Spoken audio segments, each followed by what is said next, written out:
That I'll be meeting star of Torchwood and Doctor Who, the multi-talented John Barrowman. Put your hands up and turn and face me! Revealing a side of him you've probably not seen before.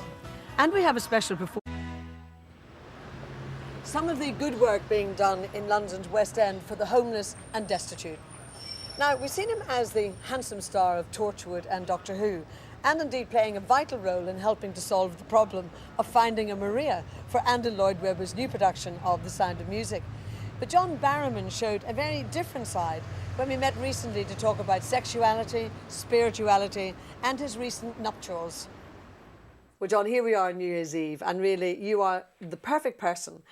First photos here on the programme. Right. Marvellous, tall, dark, handsome. Yep. Did you bring me any coal or bread? I tried to find the coal and I tried to find the bread, but I couldn't find a bunker and I couldn't find a baker. Well, there you go. But we're very pleased to have you on the programme. Thank you for having me. In terms of the success of Doctor Who and now Torchwood, Yeah. do you feel a moral responsibility, though, in a lot of things that you do, or just whatever you're portraying to young people? The funny thing is that I found, and particularly also in Doctor Who with children, I was the first character ever to kiss the Doctor.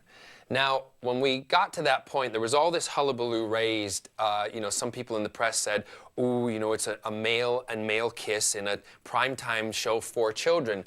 But I looked at it as nothing in a sexual orientation. I looked at it as two friends who deeply care about each other, and it's the same way as if I were leaving and kissing my brother. I would give my brother a kiss, I would give my father a kiss, I would give my sister a kiss, and it would be the same kind of kiss. So it was a love and a passion for the humanity of each other. It's been fun. But I guess this is goodbye. Don't talk like that. The Doctor's gonna do it. You just watch him. Rose. You are worth fighting for.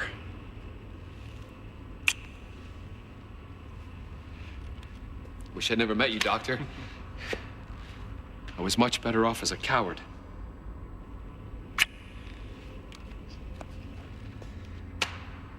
See you in hell. He's gonna be all right. Isn't he? For a very special reason, your family are here, because a few days back, Yes. you had a civil ceremony, because you Correct. never made any secret of the fact that you're gay. No, not at all. I feel, you know, myself, I'm not a bad person.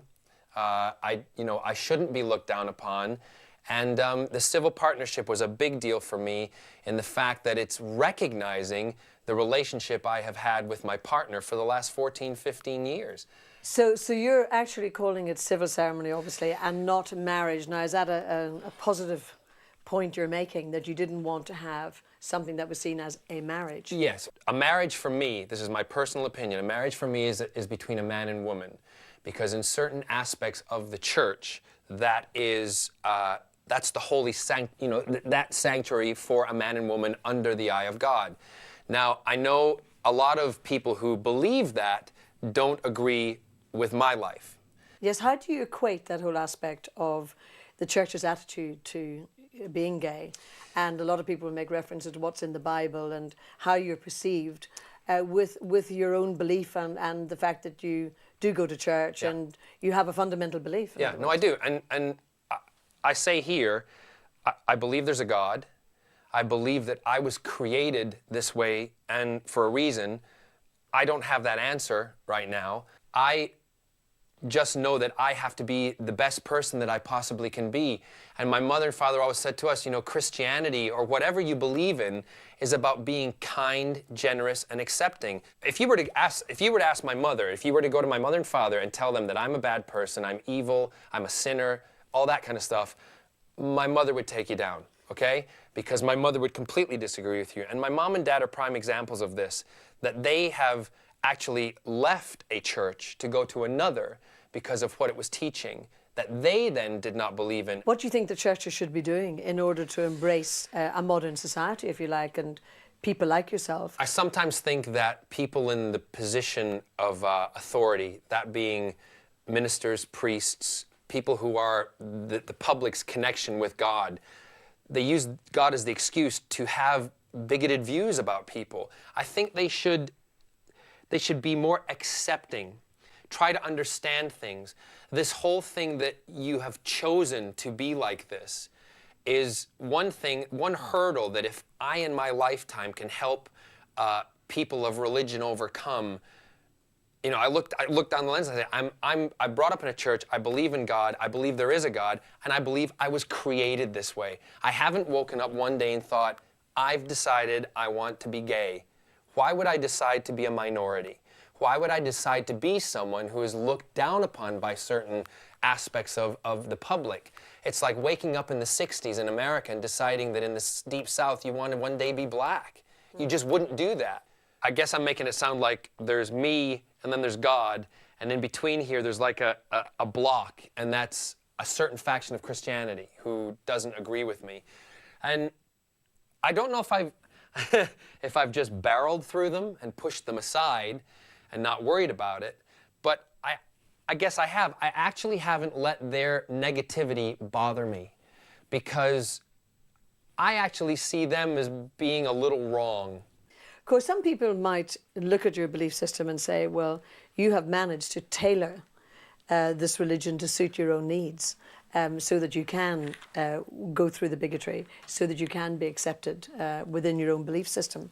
So how would you react to that? I'd say, well, why not? Because if it means that I have a belief system, if it means that I am a good human being, if it means that I am having an element of the values of looking at, you know, Christianity the way I want to see it, not the way I'm told that it has to be, I think that's a good thing, because I was given a brain by God, and that brain is used for thinking, for questioning, and for raising those issues. And if that belief system works for me, then so be it. And I would rather live by that than go by somebody else's. I did read, I don't know whether it's correct or not, that you and your partner Scott actually want to have children. Is that fact?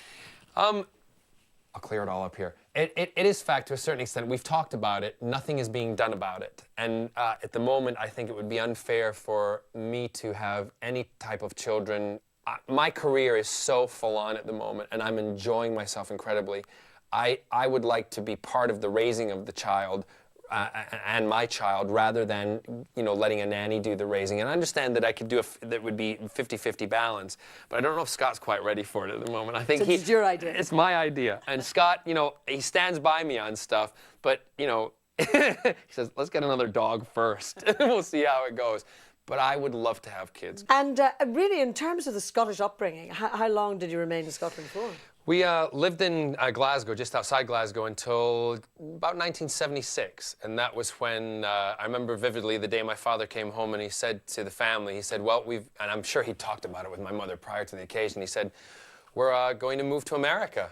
And I was standing, I can see it, I was standing on the staircase in the house in Glasgow, and the only thing I had in my mind was, oh no, I have to go on a plane. That was all I could think of, but that was the year we moved, and it was a big move. Now, because your mother, I know, used to sing quite a bit, Yeah. and in fact still does, Yeah. and you're very much in and around entertainment in your family, how do they regard you doing panto? Because a lot of people actually, you know, they poo-hoo panto, don't Yeah, they? no. Because you've had great success everywhere. Yeah, I love the fact that it's an introduction for kids in theatre. And if they can see someone who's doing West End theatre coming to do pantomime, and it's accessible to them, they're going to grow up and they're going to go see the theatre when they're adults, because they hopefully, you know, as I get older and they get older, they'll recognize, oh, I saw him in panto once. But also, it's just a gas. So in a true Scottish accent, which I know you lapse into Yes. very quickly, tell me about any resolutions or any thoughts you have for 2007. For 2007, I will not look, in the new year, I will not look back on 2006 with any regret. I don't regret things in my life. I learn from my mistakes and I move on. I don't really have any New Year's resolution. Like everybody else, we don't want to eat too much. People who want to quit smoking, that's a good thing. People who don't want to drink so much, that's also a good thing. But I look upon 2007 to be a spectacular year and almost a perfect year, as 2006 was. And will it be different because you've made your relationship with Scott official? No, it'll be. I think, and I hope it will still be the same. It might be different that you'll see us out and about more often, and you know, arm in arm and celebrating stuff like that. But we do that anyway. And here I am now talking Phil Scott. Is he going to wear the kilt? I don't think he will. It was hard enough getting him in a suit, but I think Scott will be, no, I'll do the kilt wearing. I've got better calves. Well, John, I tell you what, I really wish you all the best for 2007. Thank Do you. I get a New Year kiss now? Yes, you do. Exactly. A double. I know how you like kissing people. Yeah. Thank you very much, John. Thanks, Gloria. Thank you very much. John Barrowman.